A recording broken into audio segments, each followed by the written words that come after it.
Hello Internet, Daniel here, Driving and Dragons. Today, I'm going to take a second to talk about getting into tabletop RPGs. Not going to be necessarily a top 5 or a top 10 list.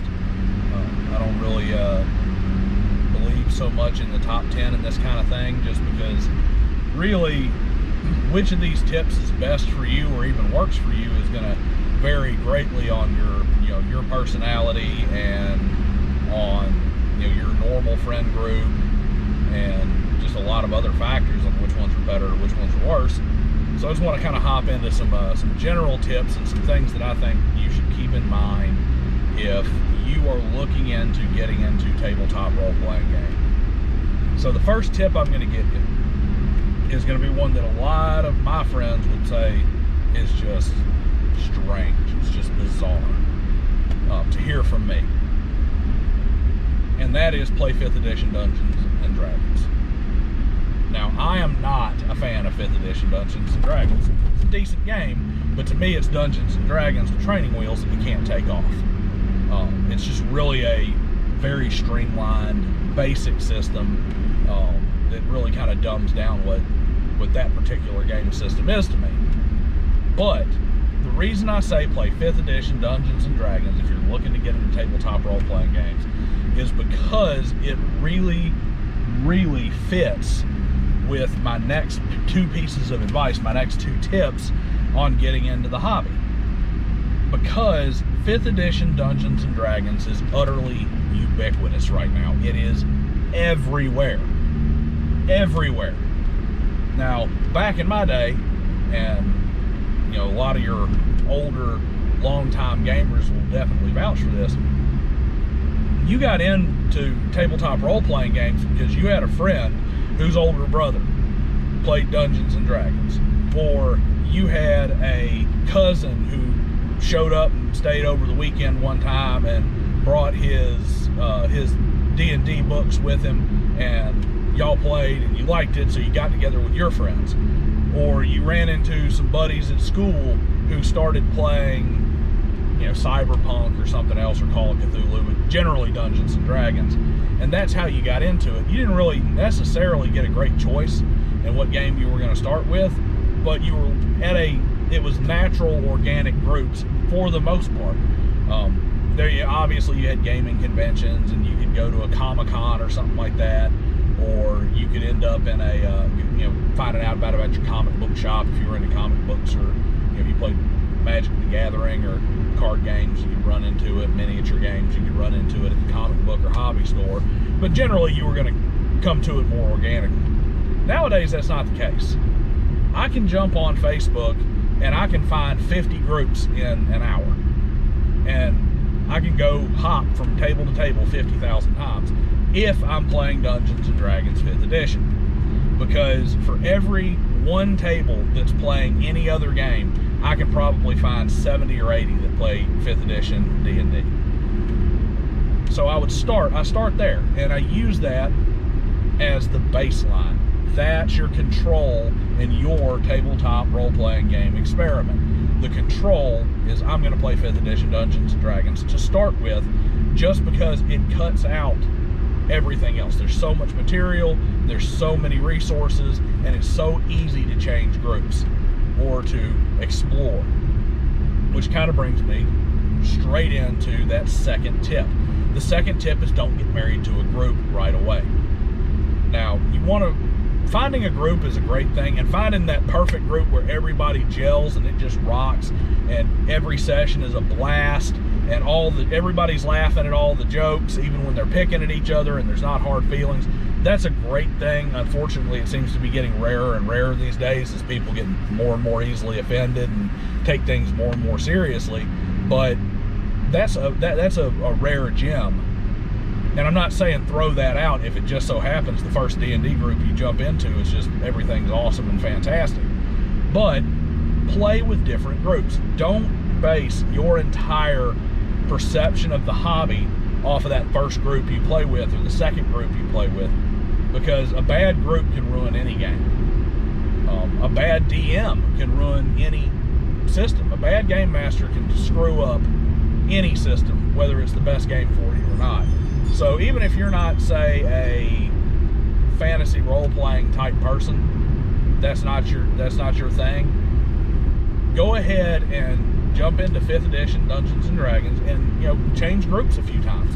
Play at a few different tables, see a few different group dynamics, and don't base your opinion of the hobby on that first group or that first game or that sort of thing. You know, go to a few different session zeros with a few different game masters and figure out what's going on, which rolls right into my 3rd tip. The 3rd tip I've got for you is don't get married to a play style either.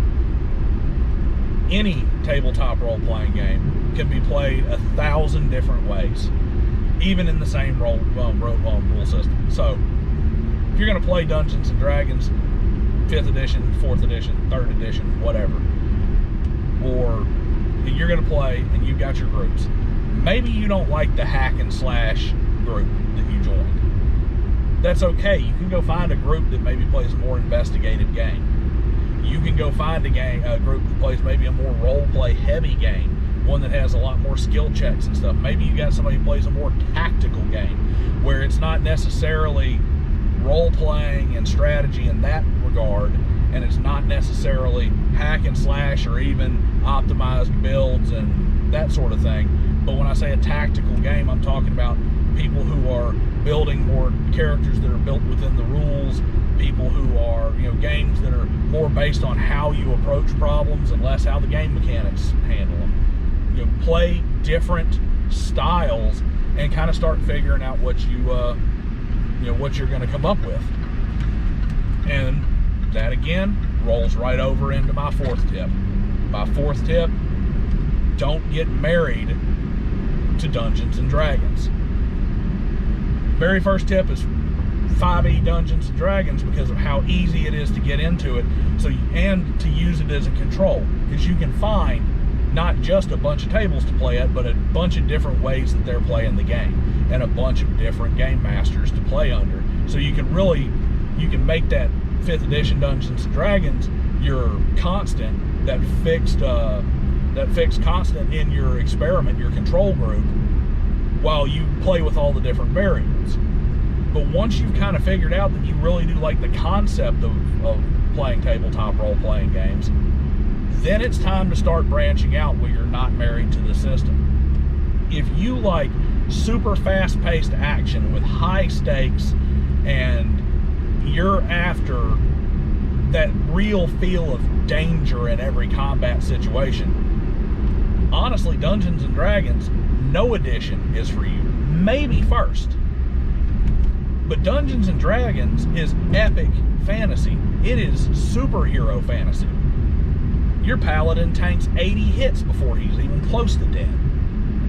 But if you go play something that's built off of interlock, like for instance Cyberpunk, you go play Cyberpunk and just about anything can kill you in one hit very easily. And if you're not dead, you're severely hampered. If you take a shot from a 9mm, you're in trouble. Somebody hits you with a bladed weapon, you're in a lot of trouble, because you may not necessarily be dead, but you're walking around with your arm hacked off and 14,000 different minuses, because guess what? You're no longer fully functional after you get hit with an axe. So maybe you come into that and that becomes your game. Maybe you decided that you really enjoyed those cerebral thinking games, those games where it was all about figuring stuff out, and sometimes you went a whole session without rolling a single die, or nothing was just resolved with a skill check. Nobody just walked into town, rolls, gather information. Okay, we've got all the clues we need to solve the problem, and 20 minutes later the problem solved. Go fight the bad guy that the problem points to. That's not your game. Your game is actually sniffing through it and figuring it out yourself. Maybe you need to play Gumshoe. Maybe you need to play Call of Cthulhu now and do some investigatory work. Maybe you look at your bookshelf and you don't see McCaffrey and Tolkien and Martin and C.S. Lewis and all these great fantasy writers. There's no Terry Brooks on your shelf. There's no David Eddings on your shelf. But you see Isaac Asimov up there. You see Timothy Zahn Star Wars books up there. You see Star Trek novels. You see all the greats of science fiction. You got Children of the Lens. You're reading Dune. You're reading Bradbury. You're reading all of these. That's your game, and you want to live among the stars. Maybe it's time for you to look into Traveler, or to a certain extent Cyberpunk, because it's a little bit different of a sci-fi. Perhaps that's where you need to go, because yeah, they can make a sci-fi D&D game, but there are games that are built for it that work better. Maybe you need to go find a group to play Star Wars with, because you're not really a sci-fi fan, but you sure love Star Wars. Star Wars is your thing, so maybe you need to find the Star Wars group. But you don't want to get married to you find out you like playing tabletop role-playing games. You find some groups that you like to play with. You find a style that you really like.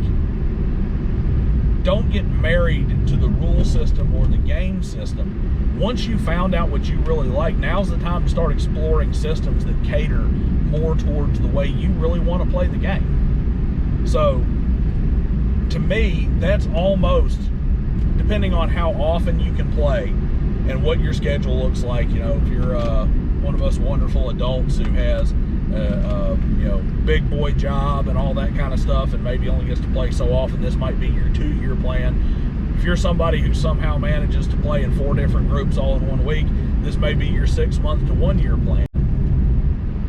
But you start with 5th edition Dungeons and Dragons because it's so easy to get into.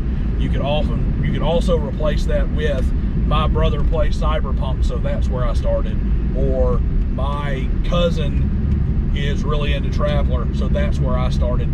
Target of opportunity situation. But in general, you start with 5th edition Dungeons and Dragons because it's so easy to get into, so easy to find groups, so easy to just jump in and play, get your feet wet, and see if even the concept of a tabletop game is something that you really like.